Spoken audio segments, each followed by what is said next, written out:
Cadre ভিত্তিক সংগঠনের চূড়ায় থাকা প্রায় ৬,০০০ সদস্যের অংশগ্রহণে অনুষ্ঠিত হল শিবিরের কেন্দ্রীয় সদস্য সম্মেলন।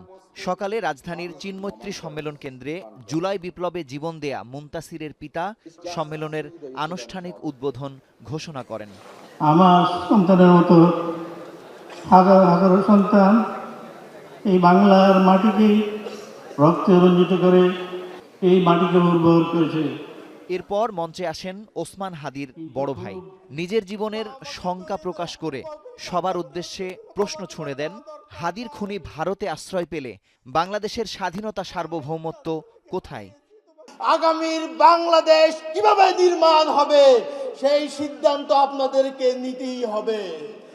আপনারা যদি এখান থেকে পিছপা হন, কোন ধরনের আঘাত করতে চান, পার্শ্ববর্তী রাষ্ট্র হোক, বাংলাদেশের মধ্যে কোনো ডিপ স্টেট হোক, কারোর সাথে যদি আপনারা আঘাত করে আবার এদেশে ফাঁসিবাদ কায়েম করতে যদি সহযোগিতা করেন, আল্লাহর কাছে আপনারা দায়ী থাকবেন।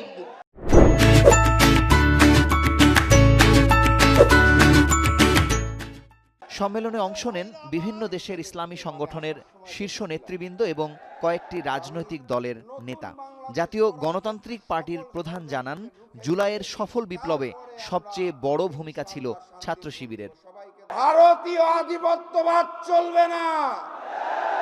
আগামীর সংসদ ইসলামের এবং কোরআনের সংসদই হবে।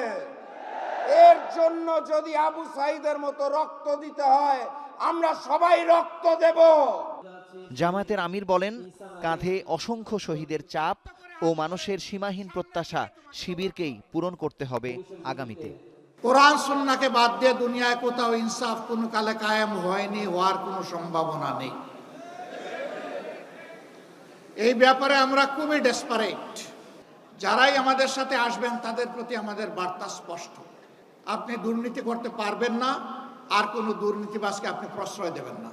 সমাজের সকল ক্ষেত্রে সকলের জন্য সমান বিচার নিশ্চিত করা হবে। কোনো রাজনীতিবিদ বিচারের দিকে তাকাতে পারবেন না, হস্তক্ষেপ করতে পারবেন না।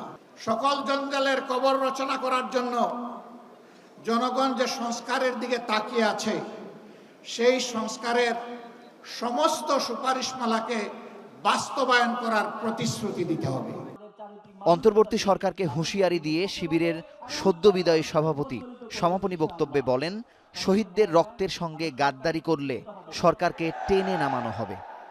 আমরা কোন ডিপ স্টেট এবং কোন কায়েমবাদী স্বার্থের মধ্য দিয়ে বাংলাদেশে গিয়ে ক্ষমতায় যাবে, এটাই প্রজন্ম সহ্য করবে না। শহীদদের সাথে যদি কোনো গাদ্দারি হয়, আমরা বলছি আমরা এক একজন আবু সাঈদ হয়ে যাব, আমরা এক একজন হাদি হয়ে যাব, কিন্তু এরপর শহীদদের সম্পর্কে আমরা দুলিশাত হতে দিব না। সারা দেশ থেকে আসা সদস্যদের সরাসরি ভোটে নতুন সেশনের কেন্দ্রীয় সভাপতি হিসেবে নির্বাচিত হলেন নুরুল ইসলাম সাদ্দাম। মুজাহিদ শুভ, এখন, ঢাকা।